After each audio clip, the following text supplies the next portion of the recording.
केंद्रीय अर्थमंत्री निर्मला सीतारामन यांनी आज संसदेत देशाचा अर्थसंकल्प मांडला। केंद्र सरकारनं 2025-26मध्ये 12 लाख रुपयांपर्यंतच्या उत्पन्नावर कर सवलत जाहीर केली होती। ही कर सवलत यंदा देखील लागू असेल।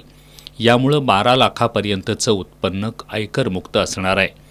15 लाख माध्यमिक शाळा आणि 500 महाविद्यालयांमध्ये कंटेंट क्रिएटर लॅब स्थापन केल्या जाणार असून प्रत्येक जिल्ह्यात एक वसतिगृह असलेल्या अंदाजे 800 जिल्ह्यांमध्ये मुलींसाठी वसतिगृहे बांधली जातील असं अर्थमंत्र्यांनी सांगितलं।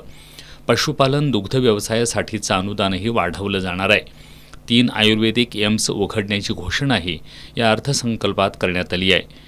वैद्यकीय पर्यटनाला प्रोत्साहन देण्यासाठी 5 वैद्यकीय केंद्रेही स्थापन केली जाणार आहेत। कर्करोगाच्या 17 औषधांवरील आयात शुल्क काढून टाकण्यात आलंय। सौर काच उत्पादनात वापरल्या जाणाऱ्या सोडियम अँटीमोनेटवरील शुल्कही काढून टाकण्यात आलं असून यामुळे देशात सौर पॅनेल उत्पादन स्वस्त होणार असल्याचं अर्थमंत्र्यांनी सांगितलं। चामडे आणि सिंथेटिक शूज व्यतिरिक्त शूजच्या वरील भागांनाही आता कर सवलती मिळतील।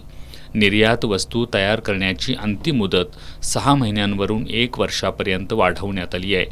आयकर रिटर्नमध्ये सुधारणा करण्याची अंतिम तारीख वाढवण्यात आली आहे। आता नाममात्र शुल्क भरून 31 डिसेंबरऐवजी 31 मार्चपर्यंत सुधारित रिटर्न दाखल करता येणार आहे।